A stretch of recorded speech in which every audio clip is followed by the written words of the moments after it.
Houston deu autorização, estão começando este Hangout especial, chamado A Doutrinação Institucionalizada, uma análise do curso Golpe de 2016. Este Hangout especial vai contar com convidados. É uma oportunidade para que vocês aperfeiçoem o conhecimento a respeito de um tema que é muito importante e que tem repercutido de uma enorme quantidade de temas e entre inúmeras pessoas do mais alto gabarito.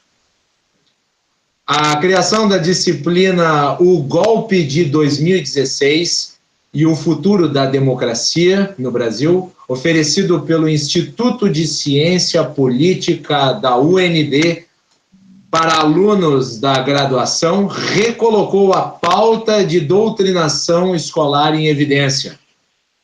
O curso causou reação, inclusive no governo federal.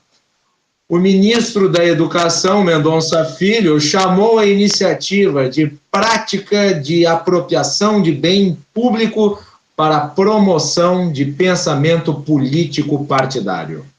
E prometeu acionar o Ministério Público Federal, a Advocacia Geral da União, a Controladoria Geral da União e o Tribunal de Contas da União. Como reação, outras universidades públicas decidiram criar cursos e disciplinas semelhantes.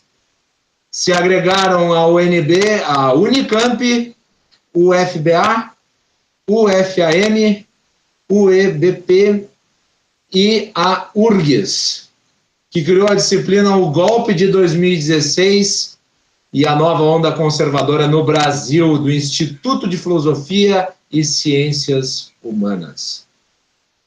Antes de nós chamarmos os nossos convidados, cabe a mim informar a você que nos acompanha nessa noite que a partir de amanhã o Brasil Paralelo vai disponibilizar para os seus assinantes e os seus leitores uma nova oportunidade de associação com desconto sobre a série de história que nós estamos divulgando. Se associar ao Brasil Paralelo, se tornar filial ao Brasil Paralelo é de suma importância. Com esta afiliação, você possibilita que nós continuemos a produzir conteúdo e grande quantidade de material, seja público ou privativo, para você que é nosso assinante. O período para inscrição é limitado. E é a última oportunidade de obter um desconto especial para essa série que está revolucionando a história dos documentários produzidos no Brasil. Caiu aqui, mas tudo bem. Para falar sobre o tema, que é alvo do nosso Hangout de hoje, nós convidamos a Ana Caroline Campagnolo, que é professora de História e pesquisadora. Ela ganhou visibilidade quando processou a sua então orientadora por perseguição política e ideológica. Também vamos ter a participação do Rick Dias, que é presidente da Associação Nacional de Educação Domiciliar, Homeschooling, e o deputado Marcel Van Hatten, que entrou aqui no Rio Grande do Sul com uma ação no Ministério Público em relação à criação desse curso pela Universidade Federal do Rio Grande do Sul. Marcel Van Hatten ainda não chegou, ele vai chegar em breve, está num outro evento, e nós vamos em breve ter a participação e presença dele aqui nos estúdios do Brasil Paralelo. Começo então, obviamente, dando as boas-vindas à professora Ana Caroline Campagnolo, que está conosco. Boa noite, professora Ana Caroline, um prazer tê-la conosco. Boa noite também aos que estão nos assistindo. Estou muito feliz de estar aqui, é uma honra. O Brasil Paralelo tem feito um trabalho incrível, inédito no Brasil. É uma honra mesmo e vai ser muito legal falar sobre isso hoje. Muito bem. Eu não sei se o Rick Dias já está conosco também. Não, ele está conectando. O Rick Dias está conectando. Então, só para explicar alguns problemas que eventualmente eu tenho aqui na hora de fazer a apresentação, mas como eu estou ouvindo através deste ponto aqui no meu ouvido, posso ficar que nem aquela senhora, como é que não? A Ruth Lemos, e o ideal é que eu não fique. Ruth Lemos fazendo gagueira aqui. Aconteceu algumas vezes, eu tentei evitar fazendo uma narração mais pausada. Então, quando eu for ouvir os nossos convidados, eu vou colocar, quando eu for ti. Ana Carolina, vamos começar por ti. A sua avaliação em relação à criação deste curso do golpe, isso denota o ambiente universitário do qual você já foi vítima? Olha, com certeza, inclusive eu estava dando uma olhada aqui na ementa e não demonstra apenas a certa hegemonia da esquerda nos cursos, principalmente de humanas, mas demonstra também o mau caratismo dos professores e a forma como eles lidam com a linguagem de uma forma, assim, absurda, sem menor vergonha na cara. Eu até listei aqui 3 pontos da ementa, não sei se a gente vai ter que esperar por mais alguém para falar sobre isso, se a gente já pode falar agora. Pode começar, professora, depois eu passo a palavra para o Rick, que acabou de entrar. Ok, então, eu anotei aqui os primeiros tópicos que o professor Miguel, responsável pela disciplina, pontuou. E olha só, o primeiro objetivo da disciplina é, segundo ele, entender os elementos de fragilidade que permitiram a ruptura democrática. Na verdade, é o contrário disso aqui, né? Olha só, eu poderia reformular esse primeiro item assim: entender qual parte da democracia eles não conseguiram aparelhar, ou melhor, que resquício de democracia ainda existe e como acabar com ele. Então, o primeiro argumento do curso dá a entender que o Brasil está numa ditadura, né? Sendo que o governo eles eram o governo até o momento do dito golpe. E a primeira proposta é uma proposta que parece que vem para incentivar a democracia, enquanto na verdade é justamente o oposto, né? Eles ficaram impressionados e surpresos, porque por algum momento eles devem ter pensado que tinham tudo sob controle, absolutamente tudo aparelhado, e de repente escapou por entre os dedos ali o impeachment da Dilma. E aí agora eles usam. E não esse lhe parece, professora Ana, que há uma contradição inerente a essa situação, visto que eles criam um curso sobre o golpe que se dá em meio ao golpe sendo praticado numa universidade federal? Pois é. A democracia no Brasil, ela foi tão solapada que os caras conseguem fazer um curso numa universidade federal falando contra o governo federal. É uma ditadura absurda esse tipo de ditadura, né? Uma universidade federal paga com recurso público, com recurso federal, que tem a finalidade de falar mal do presidente da República, e ainda chama o mesmo presidente de ilegítimo, né? O mesmo presidente que poderia cortar o repasse de verbas. E ele não faz nada, né? Ele não faz nada. Então, você vê. Mas como eu li na introdução, o ministro Mendonça Filho chegou a se manifestar a respeito, inclusive falando que iria entrar nas instâncias necessárias para rever a questão do curso. Isso não demonstra um ativismo do governo em relação a esse cenário? Olha, eu acho que até como funcionário público, quando a gente assume um cargo público, nós temos que ter um certo... Nós nos comprometemos, na verdade, imediatamente, automaticamente, a ter uma certa impessoalidade e uma certa neutralidade enquanto no exercício da função pública. Então, eu acho que corretamente se dispõe, seja o Ministério Público ou quem quer que seja, a investigar esse caso, porque é a máquina do Estado sendo utilizada contra os ideais democráticos, né, de forma enviesada, de forma política e ideológica. Tá correto você ir atrás disso, né? Eu acho que deveria ser o papel do Estado nesse sentido, policiar para que não exista essa hegemonia para um lado só, que infelizmente não é o que acontece, e por isso que eu tive, por exemplo, né, que processar minha professora, né? Que parece que eles não entendem esse argumento. Eu acho que tem que mesmo investigar, não me parece autoritário investigar esse tipo de coisa. No caso, você acha que o Estado deve, digamos, implementar instrumentos que sirvam para conter a própria ação de agentes estatais? Eu acho que esses instrumentos, de certa forma, já existem através do sistema judiciário, né? Então, eu posso recorrer ao Estado através do judiciário para processar alguém que comete improbidade ou alguém que não desempenha seu funcionarismo público de uma forma correta, né? Então, eu já posso fazer isso, né? Não sei se seria necessário criar um comitê para investigar isso, porque já existe, eu já posso processar, né? O que eu acho é que no sentido da Universidade Federal, como está nas mãos do governo federal, eles deveriam impedir esse tipo de coisa, não sei como é que se procede nesse caso, mas eu, se fosse aluno da instituição, denunciaria, procuraria o Ministério Público, faria tudo o que fosse possível, né? Vamos trazer a discussão aqui o Rick Dias, que está junto conosco já. Ele é presidente da Associação Nacional de Educação Domiciliar. Rick, vendo a coisa de fora, como integrante de um organismo da sociedade, qual que é a sua avaliação em relação a esse curso?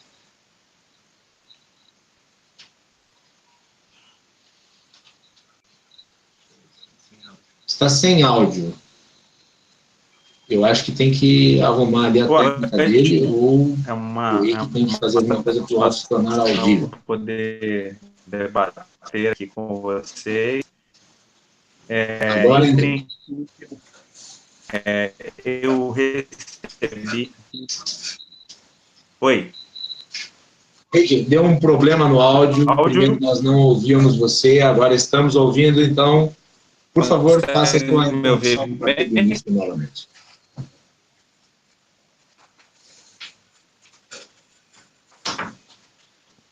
Me ouve melhor agora? Sim.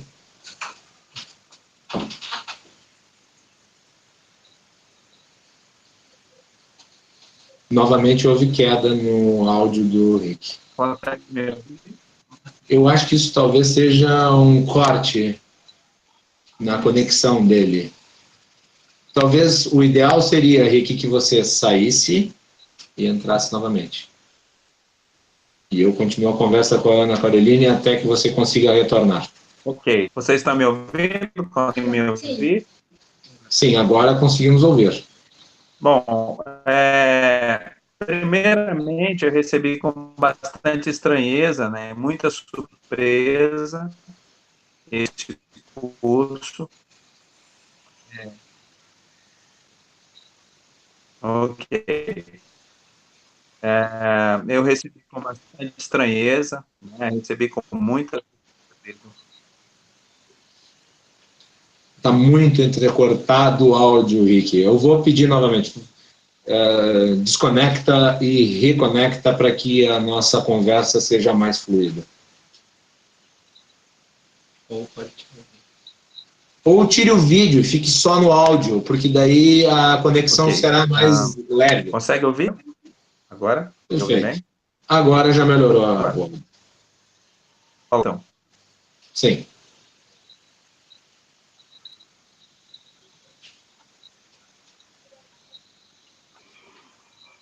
Pode falar, Henrique.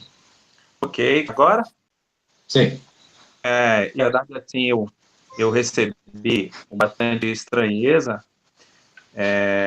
essa notícia na época desse curso, dessa disciplina, né, se é que a gente pode chamar assim, e eu confesso que isso para nós é digamos assim, um problema antecipado, porque quando nós tratamos o homeschool, é importante dizer que um percentual significativo aí, perto dos 30% dos pais, entre os motivos principais pelos quais eles tiram os filhos da escola, está a doutrinação ideológica.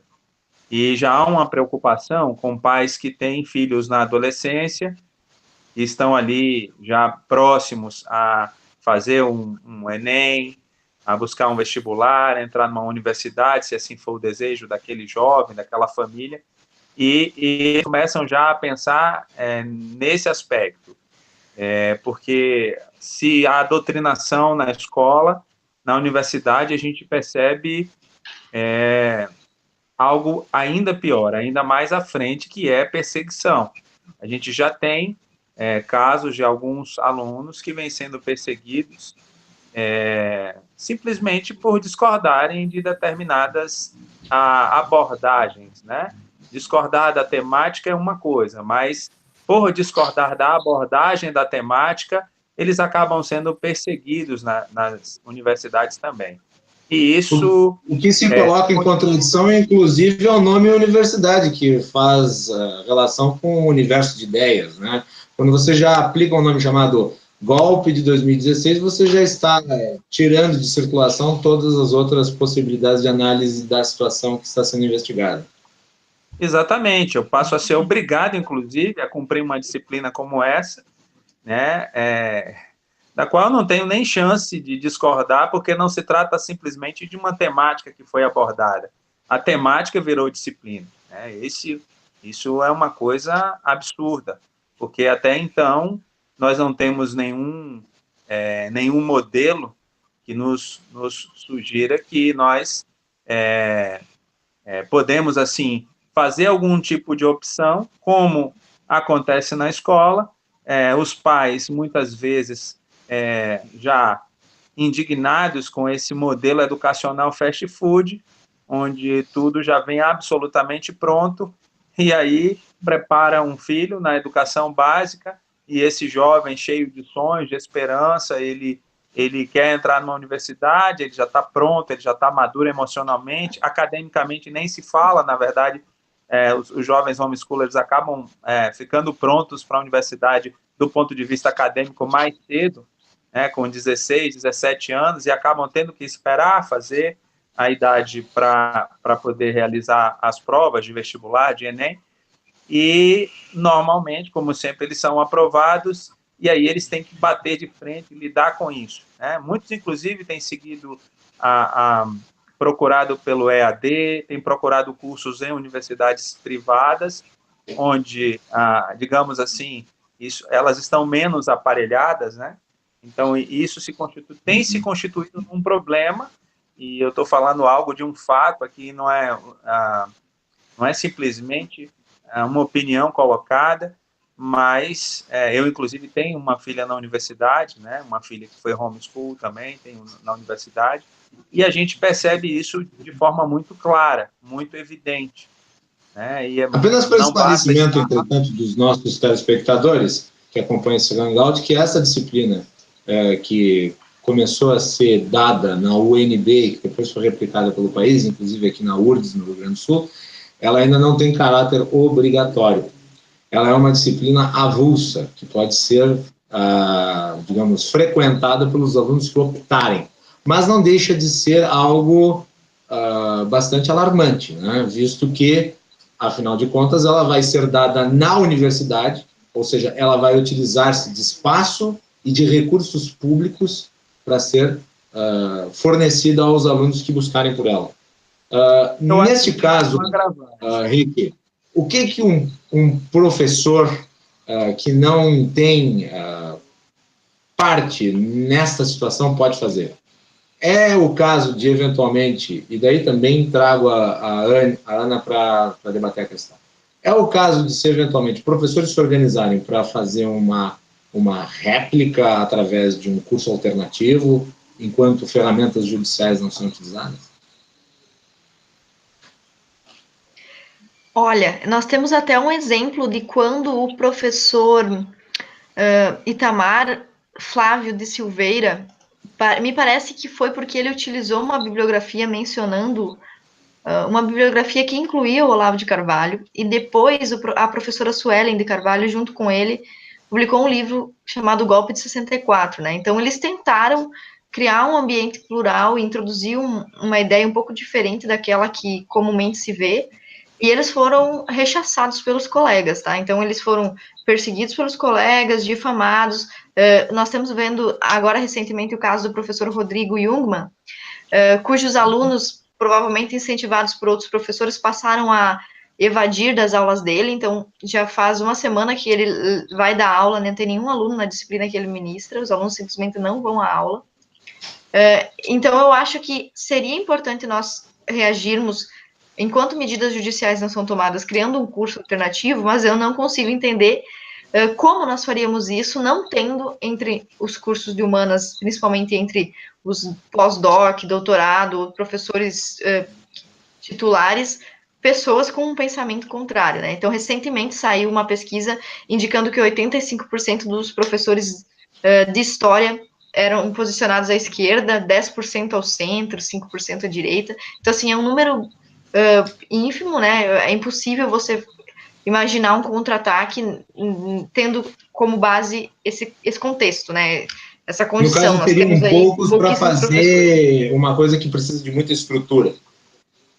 Não, Por exemplo, eu além de tenho o nós professor precisarmos de Rodrigo, estrutura, isolado, lá no Nordeste, onde ele dá aula. E tem a professora Ana Caroline, no centro do país. Os dois não no têm Sul. capacidade de coordenar um curso, a não ser que seja à distância, mas não tem a capacidade de fazer um curso presencial em uma determinada universidade com uma espécie de apoio logístico, inclusive, para eventualmente não ser atacado, criticado ou até censurado. Exatamente. É impossível no sentido prático do termo. A ideia é ótima, né? Porque pelo menos criaria um contraponto. Mas é impossível porque qualquer professor que tente isso vai ser boicotado pelos colegas, vai ter a sua carreira arruinada, e isso precisamente porque os professores são, na maioria, esquerdistas. O que a gente tem que fazer, e me parece óbvio, é uma estratégia a longo prazo de ocupar esses espaços, que era o que eu estava tentando fazer, né? Inclusive, quando tentei aí galgar alguns cargos, alguns títulos acadêmicos, como mestrado, doutorado, e fui impedida até mesmo de conseguir o diploma, né? Imagina mesmo que eu tivesse diploma, quão mais difícil seria eu conseguir ocupar uma cátedra, um lugar, né? Então, eu acho que no momento o problema é que a guerra está bastante assimétrica, então a única coisa que nós temos a nosso favor ainda é a lei que proíbe esse tipo de proselitismo, né? Rick, deixa eu lhe perguntar uma coisa. Você antes se referiu a pais e a eventual fiscalização que eles fazem dos conteúdos que são fornecidos. Só que aqui o caso é um ambiente universitário. Nós estamos falando de pessoas na idade adulta. Não é mais complicado fazer esse tipo de controle? E tem um outro aspecto que eu acho que é importante trazer aqui. Muitas vezes o aluno já nessas condições, quando ele vai buscar uma cadeira como essa, ele já não está ideologicamente inclinado, ou seja, retirá-lo dali ou eventualmente fiscalizar para que ele não entre, já é um ambiente tarde demais? Pois então, o que aconteceu comigo foi exatamente isso. Eu fiz uma disciplina optativa cujo nome era História e Relações de Gênero. Então, a princípio, em 2013, eu não imaginei que eu teria problemas em cursar a disciplina, né?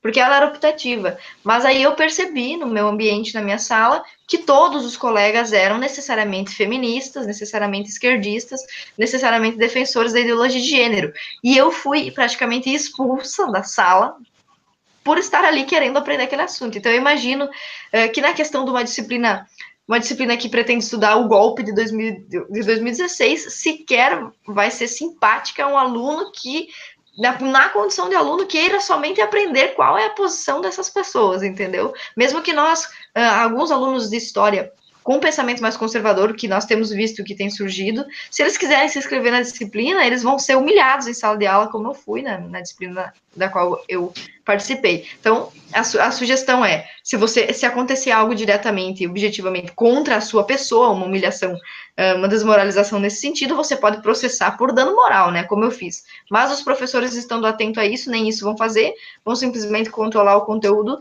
Então, a gente está com as mãos atadas nesse sentido, né, principalmente pelos próximos 10 anos. Tem que começar a estruturar isso a partir de agora, né. Rick diz. Bom, eu acho que essa assimetria que ela trata com relação a essa guerra, ela existe. Quando eu falo com relação aos pais, eu falo com relação à educação básica, e, logicamente, os alunos, os estudantes homeschool, eles são expostos a todo tipo de conteúdo, na medida da abordagem que nós entendemos como pais que é correta, na medida da abordagem que respeita a faixa etária e a maturidade de cada aluno. Então, se a opção desse estudante é entrar na universidade, ele também já tem uma consciência política dessas coisas. Inclusive, muitos desses homeschoolers que entram na universidade, eles até evitam esses cursos. Evitam, inclusive, como eu disse, universidades públicas. Isso é uma decisão que muitas vezes é tomada pelo próprio aluno. Ele mesmo não tem mais esse interesse de estar num lugar onde ele, notadamente, vai ser perseguido, onde ele não tem como se defender, onde ele vai buscar uma luta que é desigual, é muito desigual, tão desigual que eu diria assim que fica muito difícil de você até se motivar para lutar, né? Então, assim, são verdadeiros heróis esses que tentam lutar contra esse sistema todo aparelhado, e o fato é que muitas vezes eles são direcionados para outros cursos. A questão, para mim, não é... Eu acho que também, se a gente pudesse fazer um curso alternativo, já que é uma disciplina eletiva, se criássemos outra disciplina eletiva na universidade para fazer esse contraponto, embora eu concorde que a ideia seja uma ideia muito boa, da forma como a universidade está hoje, é muito difícil. Hoje, inclusive, já tem muitos estudantes homeschool que não querem mais fazer a universidade. Esse é um dos motivos, né? Eles não querem mais ir para a universidade, até porque nós estamos na era das startups, muitos desses estudantes, o homeschool, uma das coisas que ele faz é desenvolver o empreendedorismo, e tem muita gente boa que não está mais assim preocupada com o diploma universitário, que com todo o respeito que eu tenho à universidade brasileira, mas qualquer idiota hoje consegue um diploma universitário. Qualquer idiota entra numa faculdade hoje. Pode não entrar nas qualquer idiota pode dar um diploma universitário. Oi? É mesmo. Qualquer idiota pode dar um diploma universitário. Exatamente. Ainda para piorar a situação. Eu quero trazer uma outra pergunta para ambos aqui, que eu acho que é importante, né? Nós estamos falando de um sintoma, na realidade. Essas disciplinas que foram criadas, elas só vieram a existir em virtude de um ambiente. E esse ambiente produziu isso agora, mas poderá produzir outras coisas até piores no futuro. Como é que nós fazemos para alterar essa situação? É através de um controle maior por parte da sociedade? É através da tomada de espaços, como disse a professora Ana Caroline? Mas daí eu pergunto no seguinte sentido. O controle é difícil de ser feito em virtude das ferramentas. E a tomada de espaço é demorada. No momento, como disse a Ana Caroline, há uma minoria de professores que não se coadunam com esses posicionamentos externados por professores que criam cursos ou disciplinas como essas. Como é que faz para trabalhar essa sistemática? Bom, eu diria o seguinte, eu creio que a minha experiência atuando na educação domiciliar, eu vejo que nós precisamos trabalhar em todas as frentes possíveis. Né? Não dá para fazer isso sozinho, logicamente, mas nós precisamos trabalhar em várias frentes. Por exemplo, na educação domiciliar, nós trabalhamos nas esferas dos 3 poderes, né? Trabalhamos no Poder Judiciário, junto ao Supremo, onde somos amicus curiae no processo. Trabalhamos no Poder Legislativo, hoje com o MEC, o Conselho Nacional de Educação, com quem temos estreitado relações, e trabalhamos também, no Poder Executivo, e trabalhamos também no Poder Legislativo, com a Câmara dos Deputados e o Senado Federal. Não dá para agir em uma só. E ainda tem um outro fator que é muito importante, que é aquele processo que a gente trabalha com a sociedade. Estou tomando isso como exemplo. Por exemplo, o que a gente busca fazer com a sociedade? Reeducar a sociedade no sentido da quebra do paradigma da escola. Né? Então, eu acredito que um trabalho coordenado em várias frentes sim, é possível. Mas, do contrário, não. E talvez essa quebra de paradigma, esse trabalho que a gente faz com a sociedade, através das famílias, talvez seja o mais importante de todos.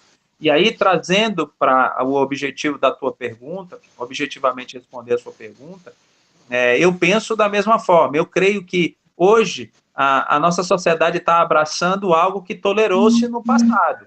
Então, e aquilo que a gente tolerar hoje, a gente vai ter que abraçar no futuro. Então, assim, é muito pertinente o que você perguntou e muito preocupante, mas sem uma mobilização em todas as frentes possíveis, né, como ela falou, ocupando espaço, mas ocupando espaços em todas as frentes, eu acho que fica muito difícil a gente acabar com isso simplesmente nas urnas ou em outro modelo, né? Um outro modelo de luta. Alguém pode ter uma ideia genial, eu ainda assim acho que se a gente não trabalhar em todas as frentes possíveis, acaba sendo impossível reverter um quadro como esse. Eu já tenho aqui ao meu lado o Marcel Van Hatten, que é deputado estadual, mas antes de introduzir ele nessa conversa, eu gostaria de ouvir a resposta da professora Ana Caroline.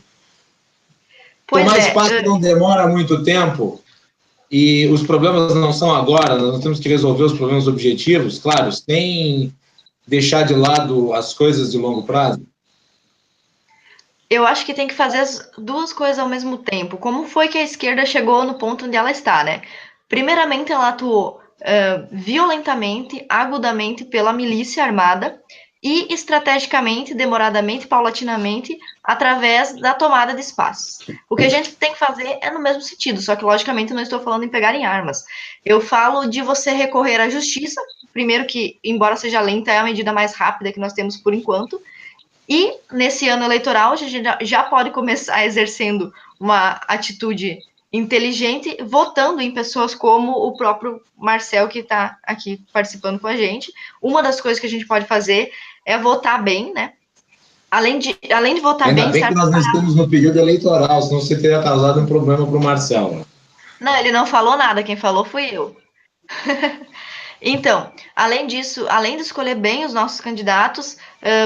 nos prepararmos juridicamente, conhecendo a lei, sabendo quais são os nossos direitos, e sim também a longo prazo. É impossível não pensar a longo prazo, até porque isso que nós vemos acontecer hoje é um fenômeno cíclico, né? Inclusive tem um livro muito bom, que já é até antigo, já dá para dizer que ele já está até velho já, que se chama Radicais nas Universidades, que o professor Olavo sempre recomenda. E esse livro mostra perfeitamente como a esquerda agiu, por exemplo, no curso de letras, modificando currículos. Então, se a esquerda pegou os nossos currículos, tirando os livros fundamentais da literatura ocidental, como ela fez o curso de letras, a gente faz a mesma coisa agora. Vamos reintroduzir esses conteúdos, reintroduzir esses temas. O problema prático de fazer isso imediatamente é aquele que eu já mencionei e o professor Ricardo até concordou comigo. É a falta de pessoal, é falta de professores livre-docentes ou com titulação de doutorado, atuando em áreas como essas que estão totalmente minadas pela esquerda, né? Especificamente ciências humanas. Muito bem. Marcel Van Hatten, enorme prazer tê-lo aqui conosco no Brasil Paralelo. E eu vou lhe dar uma dica antes de você começar a falar. Quando você falar, você tira o fone de ouvido, porque senão você vai começar a gaguejar, que nem a Ruth Lemos. Imagina, hoje começou a minha participação aqui no Brasil Paralelo, minha estreia. Hoje, parabéns. Eu estou compartilhando o link aqui. Fala mais um minuto enquanto eu termino o texto. Comecei meio que gaguejando, e daí o pessoal que está acompanhando deve pensar, meu Deus, mas agora sim, realmente o Brasil Paralelo adentrou na época das cotas, né? Cotas para gago no meu caso. Então, não é o caso, foi um probleminha em virtude desse fenômeno Ruth Lemos. Marcel, você entrou com uma ação no Ministério Público aqui do Rio Grande do Sul em relação à criação da disciplina na URGS. Isso. Qual que é a expectativa em relação a isso? Bom, em primeiro lugar, boa noite a todos. Desculpem o atraso, mas a chance de quase 100% do que falaram até aqui. Até porque, felizmente, o Brasil Paralelo é esse canal em que, por exemplo, e a Ana Caroline podem participar e dizer aquilo que muitas vezes na grande mídia não é dito, muitas vezes o senso comum esconde. Então, parabéns ao Brasil Paralelo, parabéns a ti, parabéns a todos, meu amigo Liliano e todos que estão na organização aqui desse projeto, desse Hangout também, especificamente na noite de hoje. Desculpa o atraso. Qual é a minha expectativa? Bom, teve gente que disse, vai entrar no Ministério Público e não vai dar nada. Infelizmente, existe essa... Mas se não fizer nada, também não vai dar nada. Exatamente, pior ainda, e a certeza de que não vai dar nada. Também falo isso em relação a candidatos, que muitos dizem, não adianta participar da política, porque não vai mudar nada, sempre os mesmos concordam. Bom, se não concorrer, só não se elege quem não concorre. Isso é certo. Então, da mesma forma, em relação à nossa representação no Ministério Público Federal. E o que tem que fazer? Tem que realmente intimidar essas pessoas, demonstrar o quanto elas estão fazendo de mal para a democracia, de mal para a juventude, para os jovens também, porque isso não acontece só em universidades, mas jovens de menor idade, criança, inclusive, nas escolas, e fazer o possível para que essas pessoas que são militantes partidários, na verdade é isso, as pessoas que estão organizando são militantes partidários do PT, do PSOL, que é o PT Mirim, porque logo aí adiante aqueles que ainda se iludem vão perceber o que é o PSOL, porque é a mesma coisa, mesma história do PT. Precisamos denunciar diariamente o que está acontecendo, e o Ministério Público Federal vai cumprir seu papel. Eu espero que é um papel institucional e constitucional de averiguar o que está acontecendo administrativamente, civilmente e mesmo criminalmente, para que essas pessoas sejam, de fato, responsabilizadas. E da mesma forma como eu entrei, qualquer cidadão pode entrar.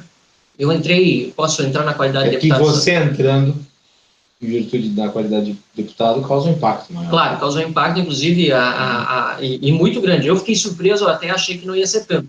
Foi bastante compartilhada a notícia, que saiu na 0 Hora e depois em vários meios de comunicação foi replicado isso. Rendeu, inclusive, resposta do Instituto de Filosofia e Ciências Humanas da URGS, né? Eles fizeram uma carta debochada de resposta, que já demonstra que não gostaram, o que é muito bom, que haja uma resposta, né? Quer dizer, eles entraram para a briga porque sabem que estão sendo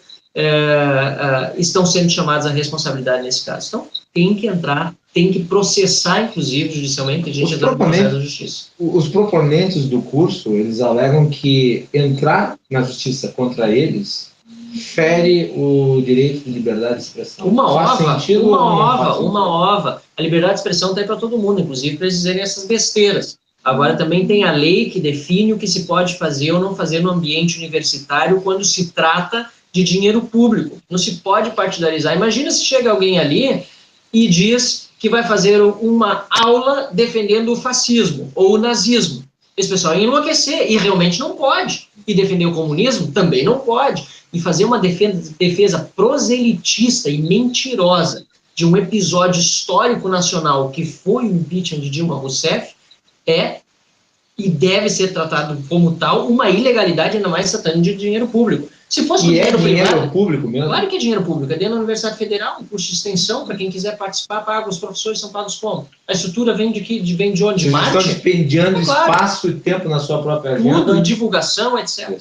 Perfeito. Então, quer dizer, e tem gente... Eu vi até uma crítica que até, por certo ponto, poderia ser bem fundamentada, se fosse o inverso, dizendo, o Marcelo é um liberal, ele se diz liberal, mas ele está interferindo no direito da autonomia universitária. Não.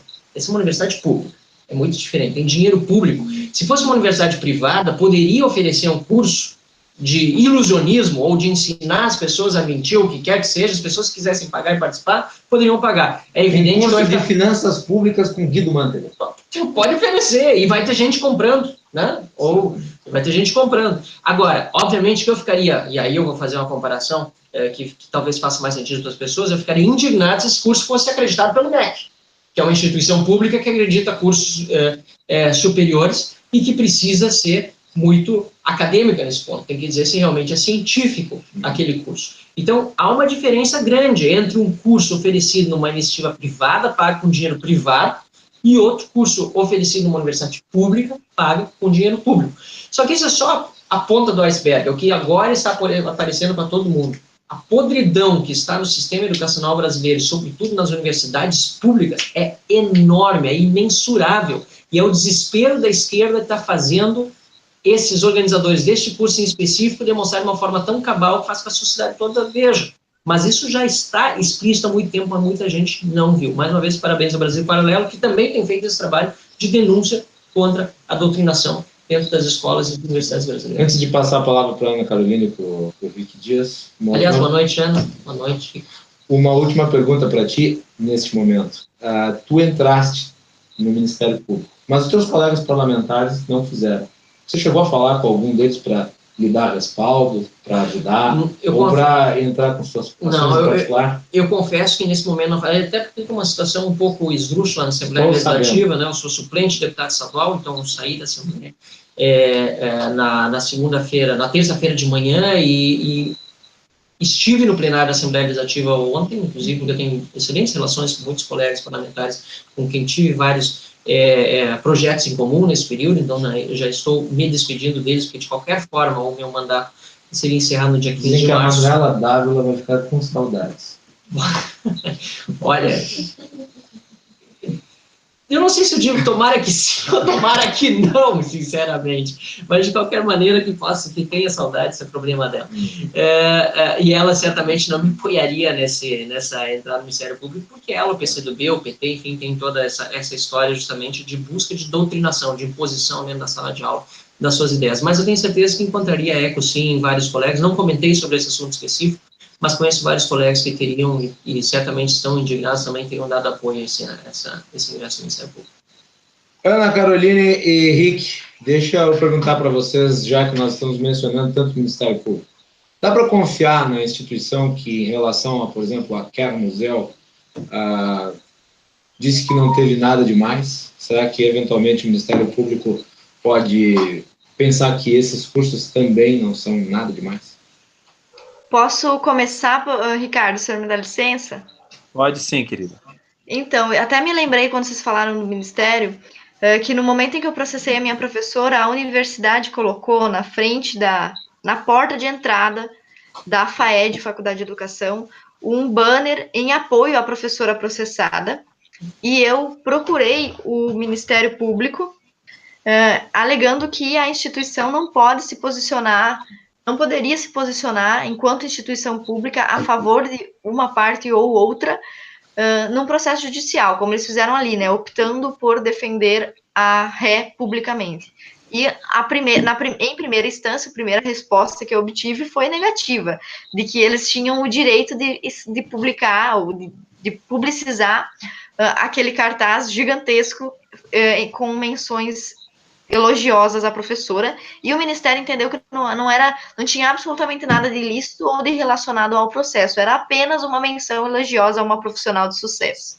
Então, não sei até que ponto se pode confiar tão perfeitamente, assim, tão bem na lucidez do Ministério, mas ainda sobre esse assunto, me lembrei quando você falou sobre a opção dos alunos ou o fato de ser uma disciplina optativa, que entre os argumentos que a professora usou contra mim, né, no momento em que eu estava lá na universidade para me expulsar do curso e da disciplina dela, foi o seguinte: ela disse essas palavras, inclusive apareceram já no processo, o processo já foi divulgado pela Câmara.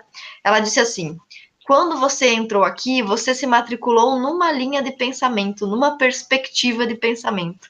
Ela disse isso, então ela insinuou que a partir do momento em que eu ingressei no curso de História daquela universidade, eu estava aceitando e me matriculando em um viés ideológico. Ela falou isso, está no processo, é público. Então, realmente, assim como o Marcel disse, eles acham, agora eles já perderam a vergonha na cara, não sei se nunca tiveram, né, basta olhar para o Lula, né, mas eles perderam o pouquinho que eles tinham, né, e se tornaram, assim, ousados e ridículos, né, mais do que já tinham se mostrado. Então, agora eles estão partindo para cima, até acredito que é uma medida desesperada, né, porque sempre tentaram fazer isso de uma forma bem velada e agora perderam totalmente a vergonha na cara.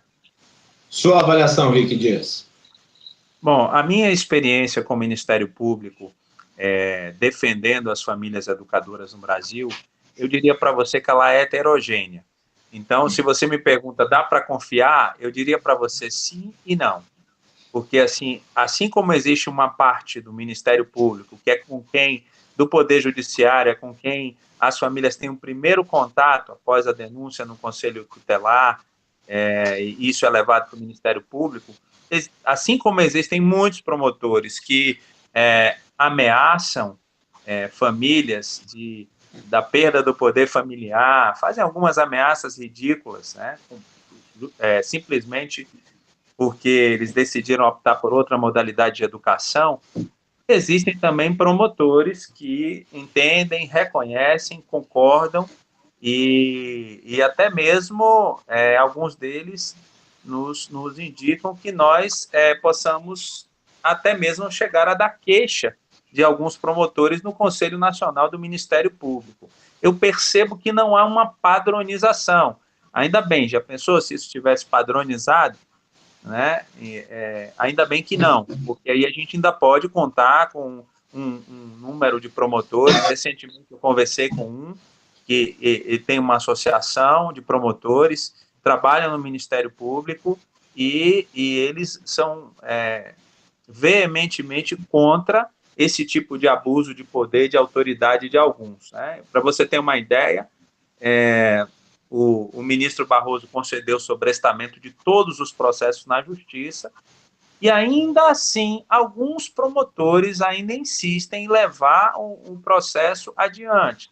Logicamente, o processo para, porque chega nas mãos de um juiz, o juiz não é louco, a não ser que ele queira comprometer a carreira, tem um sobrestamento lá da nossa Suprema Corte, e ali o processo para.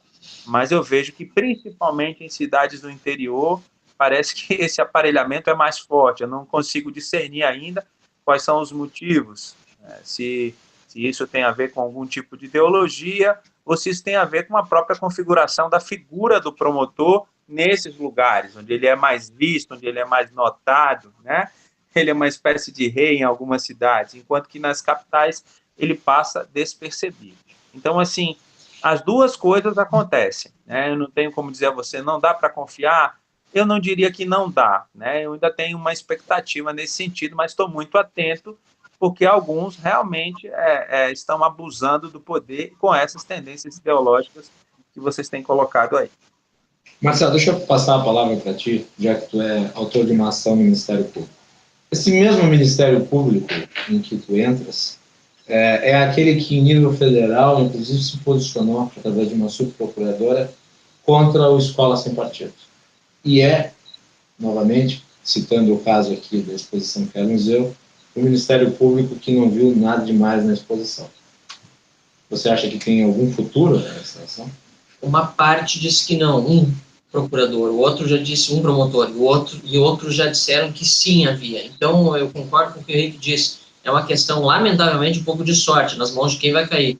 Também aquela procuradora do Ministério Público Federal, ela é uma militante, ela se diz representante dos direitos humanos, uma procuradoria especial dos direitos humanos ou algo nesse sentido, mas ela é claramente uma militante, se percebe pelas entrevistas, se percebe pelas companhias dela, se percebe, enfim, se eu não me engano, o próprio Dr. Miguel Nagib tem uma série de evidências apontando para a militância de esquerda dela. O grande problema que nós temos aí, como se diz... Só para conhecimento dos nossos telespectadores, existia uma vertente inteira dentro do Ministério Público chamada os tuiulius, que eram os procuradores e integrantes do Ministério Público que eram ligados à esquerda e, notadamente, ao PT. Como se diz no ditado popular, no jargão, aí o furo é mais embaixo. O problema do Ministério Público, e daí também entramos no Judiciário, de todas as instituições que, em parte, foram tomadas pelo marxismo cultural, é que, às vezes, a gente tem que dar sorte de cair nas mãos de uma pessoa que seja realmente decente, coerente com o que diz as leis. Nós temos uma insegurança jurídica tremenda no Brasil. O número de processos de primeira instância que vão para a segunda instância é absurdo. Eu vou dar um exemplo para vocês, para tentar fazer um comparativo internacional. Eu estive no estado de Indiana, nos Estados Unidos, faz um mês, durante o período do carnaval. Era pouco produtivo no Brasil, mas nos Estados Unidos, então, aproveitei aquela semana para conhecer um pouco melhor como funciona o sistema político. Você literalmente pulou o carnaval. Pulei o carnaval, estive lá, exatamente, pulei o carnaval brasileiro, estive nos Estados Unidos. E eu conversei com o ministro da Suprema Corte de Indiana. Lá os estados também têm Suprema Corte, assim como os estados também têm Senado. E eu perguntei para ele como é que funcionava a questão dos processos judiciais quando são para a segunda instância. Então, em Indiana, um estado bastante litigante, para 6 milhões de habitantes, 1.400.000 processos são protocolados por ano na primeira instância. Na segunda instância, ou para a segunda instância, só passam 3.500 processos por ano. Então, você imagina, de 1.400.000, apenas 3.500 na segunda instância. Quase todos resolvidos na primeira. E quem for condenado, culpado na primeira instância, quem for condenado à cadeia na primeira instância, vai para a cadeia. Não é que nem aqui, ó, o Lula agora tem que tomar de novo 5-0 no STJ para ter a possibilidade de ir para a cadeia mais próximo. A esperança é a última que morre. Pois é, mas não, nesse caso aqui mas não vai morrer, a nossa esperança continua viva. E para a Suprema Corte, que é a terceira instância da Justiça Estadual, o juiz esse da Suprema Corte disse, nós temos 1.000 processos, 3.500 que são protocolados. Só que nós só analisamos de fato 100, porque nós fazemos uma triagem antes de ir ao julgamento. Ou seja, há uma segurança jurídica muito grande nas outras instâncias. Você sabe que a lei que está ali e o costume da aplicação das leis anteriores vai ser respeitado pelo juiz da primeira instância e não tem esse ideologismo barato que nós temos aqui com o direito achado na rua, com o marxismo cultural que, infelizmente, em vez de fazer com que o juiz aplique a letra fria da lei, e obviamente que eu não estou dizendo para desconsiderar o contexto, pelo contrário, o direito também é uma ciência viva, ele precisa justamente, ao longo do tempo, evoluir, e as sentenças vão demonstrando isso, mas ele não permite que se faça uma interpretação totalmente fora do que diz a lei. E o pior de tudo é ver o Supremo Tribunal Federal pode descambar para o ativismo. É isso que aliás, é o que acontece no Supremo Tribunal Federal. E no Ministério Público também. Nós temos esse problema. E daí dá para considerar, Marcel, então, esses cursos que surgiram como ilegais? Sem dúvida, e mais, por isso que a escola sem partido é tão importante. Tem muito liberal que não gosta. Não tem que ter escola sem partido, esse projeto de lei é um projeto fascista, alguns dizem, inclusive, que está interferindo. Bom, em primeiro lugar, o que é o projeto de lei escola sem partido? Ele é uma compilação de leis, de artigos, enfim, que já existem, mas para deixar bem claro, dentro de um único diploma legal, até uma forma de racionalizar a lei a respeito da educação em sala de aula. Para racionalizar isso, qualquer liberal defende, nós precisamos revogar leis, nós precisamos racionalizar o nosso arcabouço legal, fazendo com que fique claro qual é o papel do professor, quais são os direitos dos alunos e estimulando o debate sobre isso. É evidente que eu preferia que não existisse lei nenhuma sobre escola sem partido. Aliás, escola sem partido não é escola sem política, não é escola sem opinião. É muito fácil só entender português para saber que escola sem partido significa escola sem partido. Significa sem escola tomando partido, o professor tomando partido de uma ideologia para molestar intelectualmente estudantes, na maioria das vezes, menores de idade. É um projeto necessário, sim, principalmente por causa do momento político que nós vivemos. Que ótimo seria se não fosse necessário, mas é justamente a reação da esquerda a esse projeto, dos militantes de esquerda, dos professores que abusam intelectualmente dos estudantes, que demonstra a necessidade desse projeto. E por isso que eu digo, eu sou liberal, sim, e defendo a liberdade dos estudantes de aprenderem conforme aquilo que de fato está no seu currículo e não de acordo com aquilo que o professor militante, doutrinador quer que ele seja ensinado. Eu ouvi muitos, inclusive críticos da esquerda, muitos liberais, muitos conservadores, dizendo que foi um erro por parte de pessoas como você, Marcelo, entrar na justiça e dar publicidade para os cursos que surgiram, esses cursos de 2016, o golpe, e que se não fosse essa publicidade, talvez ninguém estivesse falando a respeito do tema. Eu pergunto para os três, para o Rick, para a Ana e para ti, Marcelo, a falta de publicidade, no caso, ou seja, permitir que estes agentes atuem nas sombras, não é exatamente o que eles querem? Exatamente. Na verdade, foi um erro deles. Desculpa, já pulei na frente dos dois. Na verdade, o erro maior foi deles, de fazer algo tão explícito. Porque algo tão explícito acabou chamando a atenção de toda a sociedade. A sociedade está indignada. Não fazer nada nesse caso é simplesmente lavar as mãos e dizer, nós estamos acostumados com isso. Ou, de outro lado, e aí nós não servimos para esse tipo de revolucionário barato, significa, nós vamos quebrar tudo, vamos invadir, vamos botar fogo na URGS, porque isso não pode acontecer. São esses dois extremos que não se pode tomar. Não se pode nem tomar a via da omissão total, porque foi a omissão que nos trouxe a essa situação. Essa é a verdade. A sociedade brasileira se omitiu ao longo das últimas décadas. Mas também não é pelo lado da violência, porque qual é a outra solução se não for pela via institucional, pela via legal? O homem lobo do homem, né? O cara chegar lá, botar fogo na universidade, dizer acabou tudo, agora acabou essa porcaria e eu vou ditatoriamente decidir, também não é por aí. Então as instituições são importantes para denunciar o que está acontecendo também pela via formal e mais importante do que tudo, aí eu concordo com os críticos da entrada com o processo judicial nesse ponto específico, é a revolução ou a contra-revolução cultural que nós temos que fazer.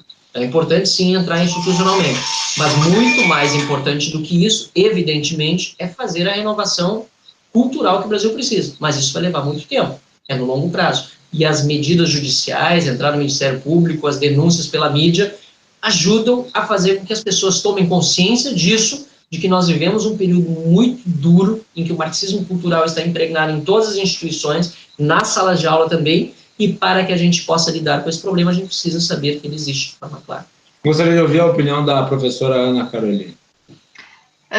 Eu assino embaixo de tudo que o Marcel disse, e ainda sobre a escola sem partido, convém lembrar o seguinte, esse argumento que o Marcel falou que é recorrente, inclusive entre alguns direitistas, de dizer que isso é a criação de mais uma lei que aumenta o poder do Estado, a gente tem que lembrar que o Escola Sem Partido ele foi feito para agir, atuar e controlar o poder da pessoa enquanto agente do Estado. Então, na verdade, ele controla o cidadão. Por exemplo, eu sou professora. É verdade que o projeto Escola Sem Partido cria um certo controle sobre mim, mas somente quando eu estou atuando em nome do Estado. Então, é um controle é mais ou menos como limitar a atuação do Estado sobre a população e não a minha atuação. Então, eu sou professora e aluna ao mesmo tempo, né? Aluna em alguns momentos, professora em outros, e enquanto agente do Estado, enquanto estou trabalhando para o Estado, realmente eu me sinto, de alguma forma, limitada pelo projeto de lei para não cometer nenhum tipo de ilicitude. E enquanto aluna, me sinto totalmente assegurada. Eu acho que falta esse entendimento, porque eu também, como apoiadora do Escola Sem Partido, já ouvi esse argumento inúmeras vezes, de que eu estou aumentando o poder do Estado, criando mais uma lei, diz que o Estado tem que diminuir, mas cria mais uma lei para aumentar o número de leis do Estado. E concordo com o Marcel sobre o que ele disse sobre as medidas judiciais. No meu caso, especificamente, eu não queria ter tomado essas medidas judiciais. Muito sinceramente, eu entrei na universidade para sair de lá bem sucedida, com um diploma de mestrado, assim como o Marcel, acho que tem 2 já, né? Então, eu também queria ter um diploma de mestrado, seguir minha vida acadêmica, entrar na justiça e criar um imbróglio com uma professora daquela estirpe não era nenhum tipo de plano de vida ou vocação, pelo amor de Deus, coisa absurda. E também disseram muitas vezes para mim que eu estava dando visibilidade para ela, e que depois do processo ter sido instaurado contra ela, pelo que ela fez em sala de aula, ela começou a ser convidada para dar palestras no Brasil todo. Isso é verdade, né? Mas isso só divide, né? Aqui temos esclarece, dá nome aos bois, né? Canalha se junta com canalha, gente boa se junta com gente boa. Então, se ela está recebendo visibilidade, é de pessoas que se identificam com ela, e é para deixar bem claro que outras pessoas também fariam o que ela fez se tivessem esse poder, né? Então, acho que o Marcelo tá certíssimo nesse ponto. E eu incentivo todo mundo que me acompanha a sempre ter consigo um gravador, mentira, né? Um gravador nem tem como, né? Pleno século XXI, mas usar o seu celular para gravar qualquer tentativa do professor de coação, de humilhação. Quando eu entro na sala de aula, eu explico para os meus alunos quais são os direitos deles, que eles têm que ter preservados o seu estado de vulnerabilidade, que não podem ser convencidos, coagidos moralmente pelos professores. Então, eu acho que tem que ser uma atitude mais de bater e parar de apanhar. Principalmente entre cristãos, a gente tem bastante esse senso de... Eu tenho que perguntar para ti, professora Ana, isso eventualmente não pode descambar, inclusive, para o mau uso da ferramenta de fiscalização? Quer dizer, o aluno eventualmente não pode sair gravando o professor e transformando qualquer evidência ou qualquer coisa que ele fale numa, digamos, suposta tentativa de doutrinação? Não é uma coisa que tem que ter também cuidado? Mas é a mesma coisa que quando se estabelece aquela lei de lavar as mãos antes de fazer qualquer procedimento médico, né? Será que nenhum paciente vai me filmar não lavando as mãos? Mas, poxa, somente lave as mãos, né? Faça o seu trabalho. Não, o Escola Sem Partido nem tem um espírito punitivo, né? Ele não tem um espírito persecutório. O objetivo dele não é massacrar o professor, é apenas proteger o aluno. Se você se sentiu de alguma forma coagido, acho que é seu direito, sim. E eu mesma, como professora, já tive um enfrentamento onde, ao falar sobre a cultura persa, eu achei que seria uma atividade lúdica e até divertida falar com os alunos sobre o mapa astral e a astrologia que estavam ligados à cultura persa. E teve um pai evangélico, eu não sei, na verdade, se ele era um pai... fazendo horóscopo. Isso, não fiz horóscopo, não, nem falei de horóscopo, falei mesmo de mapa astral. Não, eu estou falando que o pai teve essa impressão. Ah, claro, sim, pois é. Eu não sei, na verdade, se era um pai ou se era algum seguidor aí da internet que ficou, enfim, que mandou um certo e-mail para a direção questionando isso e dizendo que não gostaria. Simplesmente eu encaminhei para a diretora o que eu tinha feito em sala de aula. E na sala de aula estava muito claro no trabalho que eu propunha aos alunos que fizessem uma investigação sobre como funcionava o mapa astral, mas que se tivessem alguma objeção moral ou religiosa que viesse da parte da família ou deles próprios, que eles pudessem realizar uma atividade alternativa apenas pesquisando sobre a história da Pérsia. Então, eu dei para o meu aluno as opções e não aconteceu absolutamente nada, porque eu não infringi lei nenhuma, não fui ilícita, não fui desonesta. O professor que tem medo, principalmente os professores que costumam dizer que tem medo desse projeto, são os professores que estão cometendo ilicitude, basicamente. É claro que um aluno pode tentar prejudicar um professor que ele não gosta, usando qualquer argumento furado, como também já aconteceu comigo de me denunciarem na Ouvidoria Geral do Estado com o argumento de que eu estava coagindo os alunos a copiar do quadro, sendo que a minha função é fazê-los copiarem do quadro, né? Mas aí, em todos esses casos, eu saí bem sucedida, porque realmente também não estamos vivendo no livro do George Orwell, né? Que para mim as coisas estarem tão absurdas. Então, como eu não cometi ilícito nenhuma, correu tudo bem. Então, é bom os professores terem um pouco de vergonha na cara também, e achar, porque eles acham, costumam dizer, inclusive, que é absurdo. Eu nunca vi nenhuma outra categoria no mundo, nunca vi uma outra categoria chegar na mídia e dizer que tem direito a falar o que quiser no exercício da sua profissão. Ninguém pode fazer isso. Ninguém, nem um médico, nem um gari, ninguém, nenhuma enfermeira pode falar o que quiser no exercício da função pública. Só os professores que arvoram esse direito. Eu posso falar o que eu quiser, posso ter a opinião que eu quiser, posso defender o que eu quiser. É absurdo isso. Nem Marcial não faz isso, você também não faz isso aqui no Brasil Paralelo. Ninguém fala o que quer. Qual é a dificuldade de você exercer sua profissão com um pouco de ética, né? Nem tem essa disciplina de ética na grade de formação dos professores e nas licenciaturas. Você começa por aí, né? Não tem que ter medo. Eu entendi a tua pergunta, mas eu acho que professor honesto não tem que ter medo, não. Aliás, ainda bem, imagina quem ensina ética. Imagina. Já consigo pensar em alguns nomes muito espirituais. O que diz? Bom, eu acho que o mundo está ficando um lugar muito chato, né? Eu acho que a gente pode descambar para o reino do politicamente correto. Isso é muito, muito perigoso até, porque eu penso num cenário bastante caótico.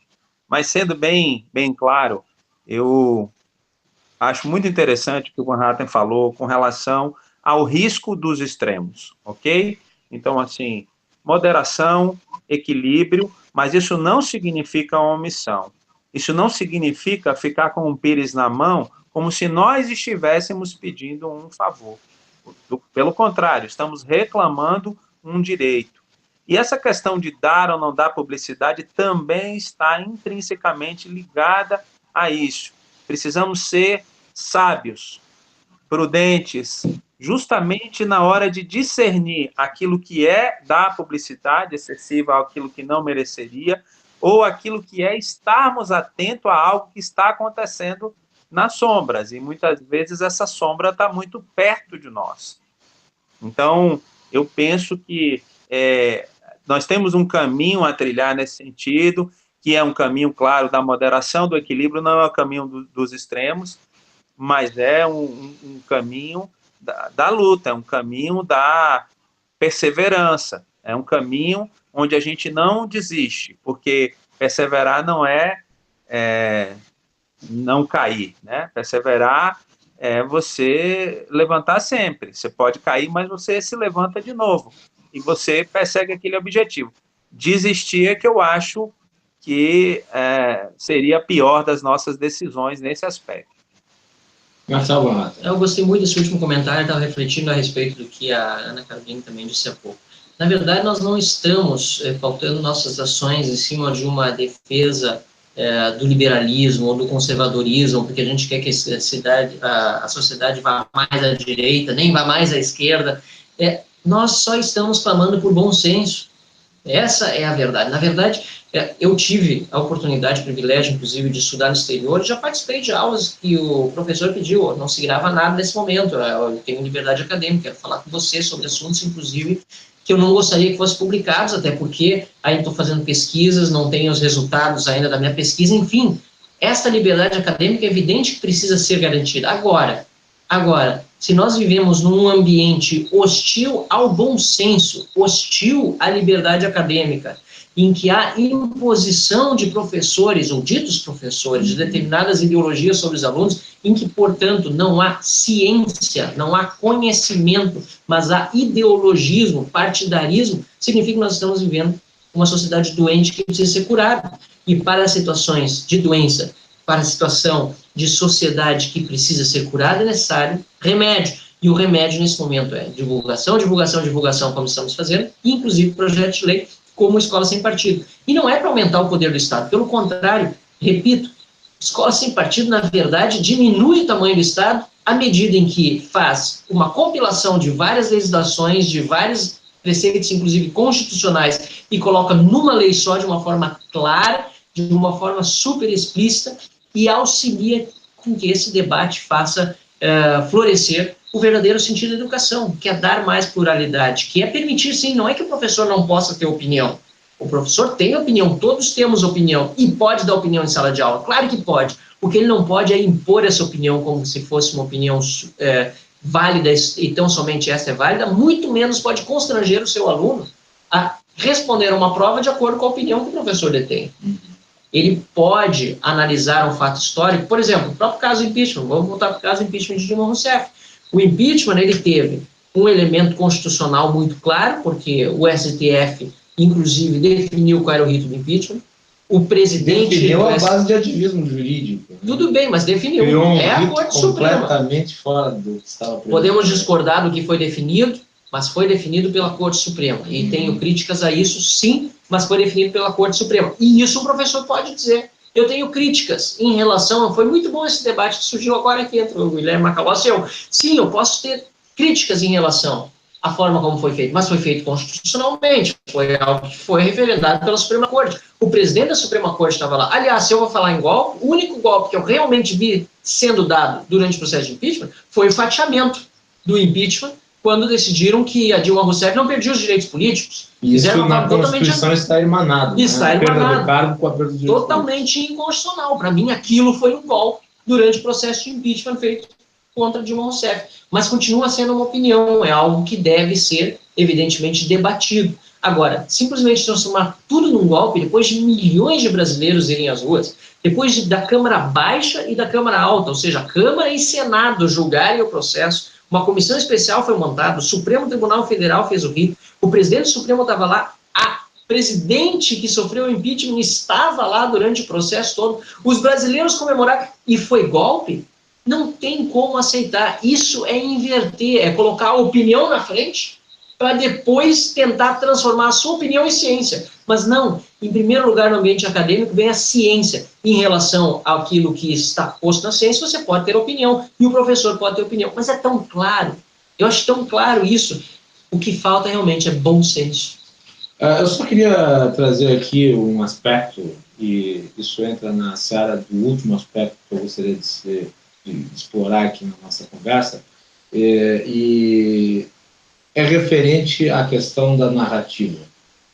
Nós falamos bastante sobre o Ministério Público, sobre as ações, sobre as alternativas, mas me parece que, no caso em específico, nós estamos aqui diante de uma narrativa que está sendo implementada e que, em outras tantas ocasiões, foi implementada, mas que não foi descoberta no momento da sua implementação, porque não havia as ferramentas necessárias para tanto. Ou seja, hoje nós temos capacidade de registrar quase tudo que está ao nosso redor. Então, isso foi trazido a público. Até pouco tempo atrás não havia instrumentos para tanto. E desde a época em que começou a ser discutida a possibilidade de se entrar com um processo de impeachment contra o ex-presidente Dilma Rousseff, o PT e as esquerdas em geral imediatamente denunciaram os procedimentos como parte integrante de um golpe que, segundo aquela senhora, filósofa, Marilena Chauí, é uma armação, titularmente, no caso, ela dá aula de filosofia, mas ela faz filosofia em cima da vassoura, dizemos. Mas, de qualquer forma, esta senhora tem a tese de que foi uma conspiração, inclusive da FBI, que treinou o Sérgio Moro. E foi se transformando numa narrativa política. Abundam nas livrarias obras já sobre o suposto golpe de 2016. E é óbvio que a participação da academia na difusão de um pensamento e de uma narrativa em relação a esses fatos é fundamental. Estamos diante de uma narrativa em curso e nós conseguimos quebrar essa narrativa com esse tipo de ação? Claro que sim, claro que estamos diante de uma narrativa obviamente mentirosa, normalmente é a palavra que deve acompanhar quando se fala narrativa mentirosa, narrativa falaciosa, porque é isso que a esquerda faz. E tem um ditado que imagino seja tão antigo quanto o próprio Império Romano, que diz que não basta a mulher de César ser honesta, ela precisa parecer honesta. E isso vale em todos os sentidos para as narrativas verdadeiras. Vale para a história. Se nós queremos contar a história como ela foi, ela precisa ser tratada com honestidade, precisa parecer honesta, precisa parecer verdadeira e com equidistância, exatamente. E isso só se faz como? Publicando. Só se faz como? Divulgando pelas redes sociais hoje, que são um novo meio de comunicação, né? Mas também na rádio, também na TV, também de outras formas. E nós precisamos fazer isso, porque a esquerda é especialista nisso. Mas especialista em fazer da forma falsa, especialista em fazer da forma mentirosa. Basta ver o que se fazia na União Soviética. Quando Stalin não gostava de uma pessoa, ia lá nas fotos em que, mesmo o braço direito dele, exatamente, apareciam, apagava da foto. Eles tinham a capacidade de apagar a pessoa da foto de um registro histórico. Então, nós não podemos nos impressionar com o que a esquerda faz aqui. Isso aqui é fichinha, perto do que os professores, os grandes líderes dessa gente de esquerda mentirosa faz hoje com a narrativa do golpe. Nós temos todas as ferramentas à nossa disposição, sempre ser otimista, gente. Todas as ferramentas estão à nossa disposição. Se a gente não fizer mais, é porque a gente não quer, é porque a gente não se esforça. Porque com certeza tem mais pessoas no mundo em busca da verdade do que em busca da mentira. Nós não podemos deixar que a mentira prevaleça. Você sabe, Marcel, que uma vez eu disse para apagar todas as minhas fotos com o Palocci, mas era muitas fotos. É demais. Então, não sei. Professora Ana Carolina, gostaria da sua avaliação. Estamos diante de uma narrativa? Olha, isso me lembrou um argumento que os professores costumavam falar bastante nas aulas de história, que é: a história é escrita pelos vencedores. Eles costumavam falar isso, e quando eu saí da universidade eu percebi que é o contrário. A história é escrita sempre pelos perdedores. Bom, eu já perdi tudo, eu perdi o poder, eu perdi, as minhas estratégias foram derrotadas, foram descobertas, agora eu vou escrever um livro recontando isso aí. E foi o que aconteceu basicamente com a questão do golpe de 64, né? Inclusive foi o livro que o professor Itamar escreveu e que causou a polêmica. O livro se chama Golpe de 64. A esquerda, tendo perdido a sua estratégia desmascarada pelo regime militar, começou a adotar exatamente essa máscara da democracia. Nós sabemos que, na verdade, tínhamos uma ditadura militar e uma esquerda derrotada que pretendia uma ditadura do proletariado, né? Então a gente tinha, na verdade, uma disputa de ditaduras, e a esquerda, como perdedora, reescreveu a história durante 2 décadas, reescrevendo a história, como se ela lutasse pela democracia. E hoje a gente vê, inclusive, a presidenta Dilma, que foi impedida, falando isso, né? Falando que ela lutava pela democracia. E agora é a mesma coisa, eles estão construindo uma narrativa, é praticamente o mesmo método. Perdemos o poder, nossa estratégia foi descoberta, levamos um tapa na orelha, o que vamos fazer agora? Vamos reescrever a história, dando um outro tom, dizendo que nós éramos os democráticos e eles não. Então, perfeitamente, o Marcel colocou com perfeição, e eu acho que essa frase, ela termina a questão, né? A história geralmente é escrita pelos perdedores. A esquerda levou uma bela de uma picaretada na nuca, e agora eles estão reescrevendo a história, né? Estão no começo. O que a gente pode fazer agora é pensar para frente o que nós não fizemos antes, né? Então, defender, reunir documentos, foi um dos grandes erros dos militares, não estou defendendo a ditadura, mas um dos grandes erros dos militares foi ter deixado a esquerda difamar todos os militares, toda a organização, sem nunca ter se defendido, que é a mesma coisa que a Igreja Católica já fez em muitos momentos. Deixou-se ser difamada sem não se defender, e depois vai atrás do prejuízo com 40, 50 anos de atraso, né? Aí é difícil. Então a gente tem que já saber, cara, a estratégia deles é essa, eles vão recontar a história do impeachment para que daqui 20 anos a Dilma seja a mártir da esquerda, né? Rick, será que tem liquid paper suficiente para arrumar essa história sendo reescrita? Bom, talvez tenha liquid paper suficiente, mas a gente vai precisar de mãos suficientes para cada um ter um frasquinho na mão. O que acontece é o seguinte, o fato é que tem uma frase muito clichê que diz que, uns dizem que foi dita por Hitler, eu não sei de fato quem disse, que diga uma mentira 100 vezes e ela vai se tornar uma verdade. Eu lido com isso na minha luta diária pelas famílias educadoras. Tem uma máxima, um jargão que foi dito e que ajuda muito na formação desse paradigma, que diz que lugar de criança é na escola. E eu pergunto, é mesmo? Talvez, quem sabe, para todas. Então, assim, alguém disse isso algum dia e se tomou isso como verdade. E essas coisas, elas vão entrando no imaginário, no inconsciente coletivo, e a gente toma como verdade uma série de coisas sem nem ao menos a gente se dar conta de pensar, peraí, por que eu estou falando isso? Então, assim, de fato, o que a Carol falou sobre a história ser escrita pelos vencedores, depois a história ser escrita pelos perdedores, me lembrou muito a época dos Rambos, né? Os filmes que um super soldado ia lá no Vietnã e matava tudo e mostrava uma guerra que os Estados Unidos havia perdido, na verdade, como se tivesse vencido. Aí apareceu um cara chamado Oliver Stone e falou assim, deixa eu contar essa história aqui direito, a gente perdeu a guerra. Né? E fez um rebuliço enorme. Mas foi muito importante sobre aquele ponto de vista. Então, nós precisamos reeducar as pessoas em relação àquilo que de fato é verdade e aquilo que não é verdade.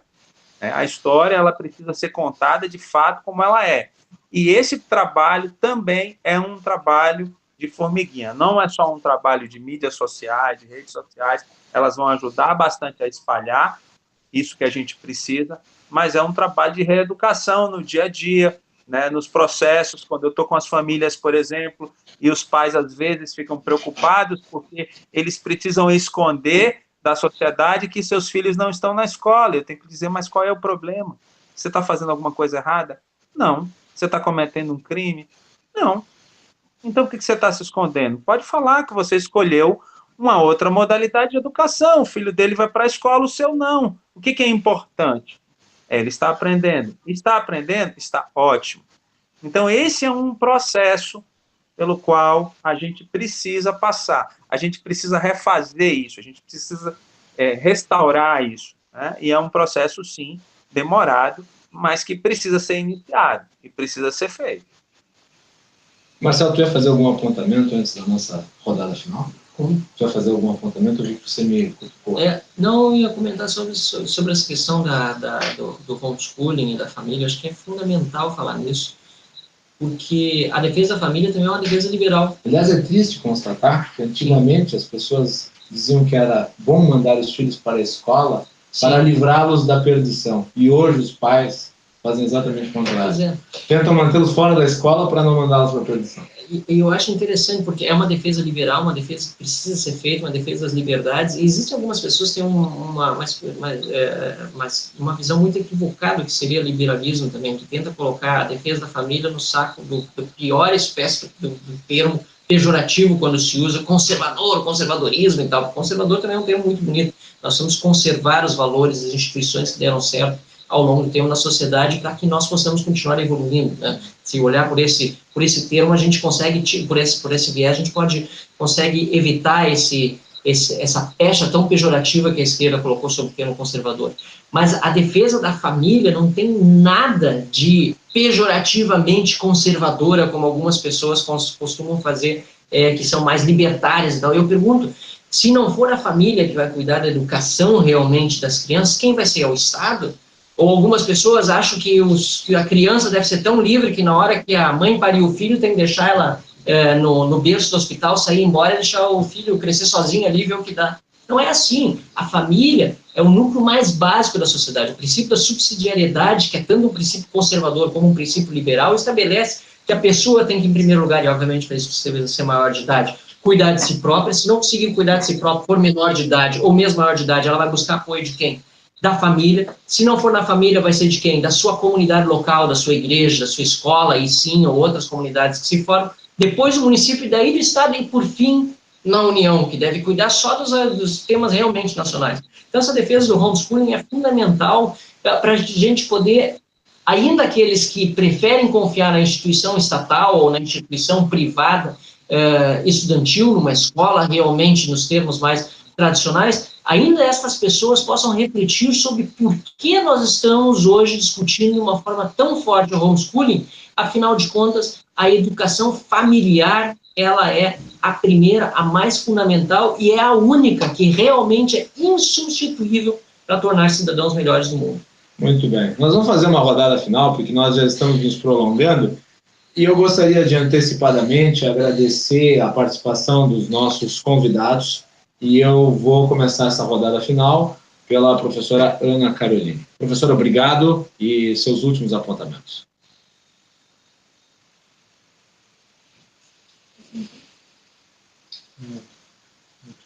Está mudo, professora. O Ui, desculpa. Desculpa. Agora sim. Tanto que o Marcel falou, quanto o que o Ricardo falou me lembrou de 2 livros que podem ajudar a pensar essa questão. O primeiro, aliás, vários livros da socialista comunista Alexandra Kollontai, que era assim com o Lenin, né? E ela escreveu inúmeras vezes sobre essa questão da educação de crianças, e ela deixava claro nos livros dela, mas assim, quando eu tô falando claro, eu tô falando muito claro, vou falar na mesma linguagem que ela. Que as mães deveriam se desprender totalmente da dependência ou da relação com os pais dos seus filhos, para que o mais rápido possível as crianças estivessem totalmente na mão do Estado. E ela defendia que isso se sustentasse ou que isso acontecesse relacionado diretamente com o aumento do número de creches e de escolas. Ela diz isso com essas palavras no seu livro A Família e o Comunismo. Então, esse pensamento de que a mulher necessariamente tem que trabalhar em determinado ramo ou ser igual ao homem em determinado aspecto, igualdade econômica, que a mulher necessariamente tem que partilhar atividades domésticas de igual para igual, que as crianças necessariamente têm que ir para a escola. Hoje isso está tão difundido que parece que é um pensamento assim, é assim, sempre foi assim, é o mais natural pensar assim. E no livro dela, Alexandra Kollontai deixa claro, esse é o primeiro passo para que o Estado substitua o lugar do pai e depois substitua o lugar da família. Então, nesse cenário todo, a primeira pessoa que se torna dispensável é o marido ou o homem. No segundo momento, que se torna dispensável é a família como um todo. E o Ricardo ainda me lembrou de um outro livro chamado Sociedade Sem Escolas, que é do Ivan Illich. E nesse livro, o Ivan Illich, que é esquerdista e que elaborou esse documento desse livro, tendo conversado com Paulo Freire, que a gente sabe que não vale nada. Então, esse documento passou, inclusive, pelo Paulo Freire, e mesmo o Paulo Freire não conseguiu dizer que o documento do Ivan Illich estava ruim. O Ivan Illich defendia que a institucionalização da escola e da saúde é um inimigo direto da liberdade. Então, nós falamos aí sobre liberalismo, sobre liberdade. O Ivan Illich dizia que quanto mais a criança é obrigada a estar na escola e quanto mais o enfermo tem a sua condição, qualquer cidadão tem a sua condição de saúde ou bem-estar relacionada à instituição hospitalar ou instituição escolar, tanto mais se perde a liberdade. E ele dá um exemplo muito bom. Por exemplo, uma pessoa hoje em dia ela não pode morrer em casa, tá? Então, se eu passei mal e entrei no hospital, o médico não vai me dar alta, eu não posso morrer em casa. Ó, você vai morrer daqui 15 minutos. Então, eu quero ir morrer na minha casa. Eu preciso da autorização do Estado, da instituição, né, nesse caso da instituição hospitalar, para poder morrer onde eu quiser. Eu não posso mais nem morrer onde eu quiser, né? Isso é a mesma coisa com a educação. Imagina que eu quero, meu objetivo de vida é ser burro em matemática e inteligente em português. Eu não posso, porque o Estado define até quais disciplinas eu tenho que estudar, qual a carga horária da disciplina que eu tenho que estudar. Isso engessa a inteligência, mata os gênios. Inclusive, é uma das coisas que o Ivan Illich diz. Tanto a institucionalização quanto a insistência de colocar a criança na escola para que depois ela passe pela universidade, não passa de um ciclo, né, de convencimento para transformar a população em militância ou para acabar com qualquer possibilidade de identidade real, né? Muito bem. Rick, obrigado. Bom, eu que agradeço. Eu achei muito importante as coisas que a Caroline falou. Gostei demais. Eu não quero aqui chover no molhado, mas eu queria aproveitar, então, já que eu faço até minhas as palavras dela, eu queria acrescentar a leitura de um livro que eu recomendo a vocês e a todos os que estão nos assistindo, que estão nos ouvindo, chamado Pinóquio às Avessas. Vou dar um pequeno spoiler do livro, que não vai trazer nenhum problema para a sua leitura. O livro é do Rubem Alves, e ele conta a história de uma antifábula do Pinóquio, que a gente sabe muito bem. Pinóquio era um boneco de madeira, que tinha um sonho de ser um menino de verdade, e o Gepeto manda o Pinóquio para a escola. E no caminho da escola, o Pinóquio se distrai com um monte de coisas, e se distrai com o circo, e não vai para a escola, e dá muito trabalho a Gepeto. Todo mundo sabe essa história, Gepeto adoece, quase morre. Pinóquio, então, resolve, depois de tantas mentiras e desobediências, ele resolve obedecer a Gepeto e vai para a escola. E aí a Fada Azul concede o grande desejo do coração de Pinóquio, que é ser um menino de verdade. Esse livro, ele conta a história de um menino de verdade que vai para a escola e vira um boneco de madeira, tá? É uma leitura de 40 minutos, que vale super a pena, e eu recomendo para a gente entender um pouco esse modelo escolar do ponto de vista de uma criança. Eu acho interessante que na Idade Antiga era a religião, na Idade Moderna, a ciência. A gente vive na era pós-moderna, onde se diz assim, nem religião, nem ciência. Tudo é relativo.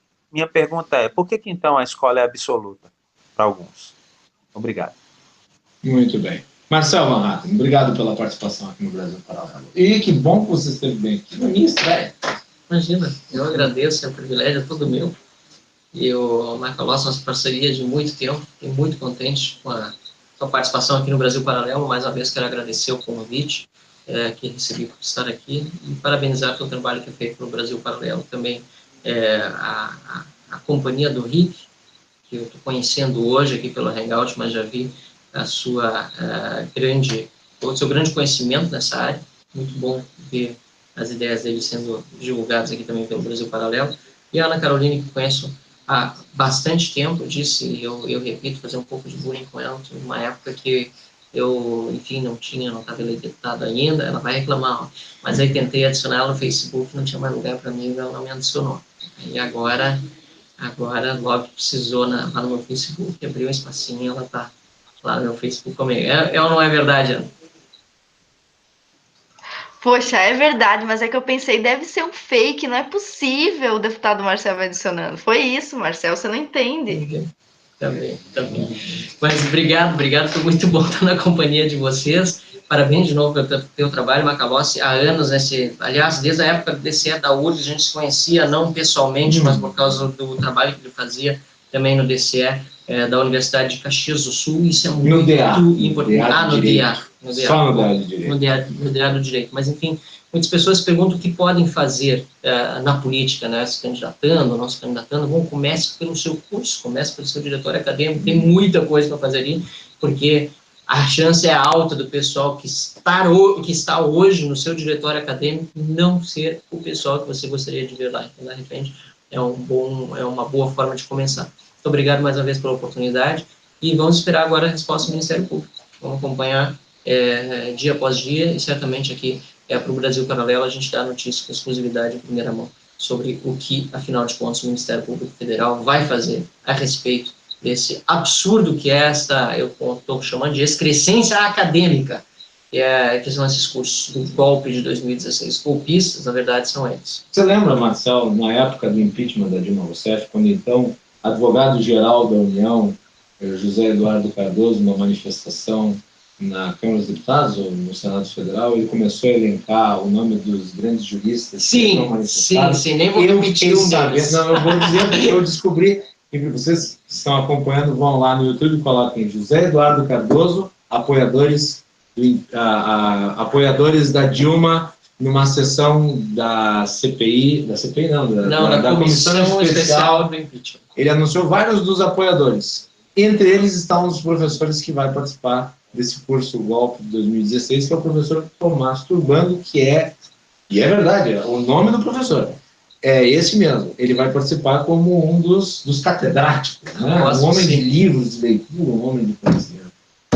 Muito bem. Marcelo, obrigado. Professora Ana Carolina, obrigado. Rick Dias, obrigado. Nós falamos muito sobre história hoje aqui no nosso Hangout especial. E história é o tema da nossa última série. Nós estamos contando a história do Brasil e você é convidado a acompanhar ela. O próximo episódio estreia no dia 19 de março. É o 5º capítulo da nossa série e você pode aproveitar amanhã, aqui no Brasil Paralelo, nós vamos fornecer uma possibilidade de você adquirir essa série com desconto. É a última oportunidade e é por tempo limitado. Então acesse www.brasilparalelo.com.br. O trailer já está disponível nas nossas redes sociais e nos nossos canais. Agradecemos a todos pela audiência, boa noite e até mais.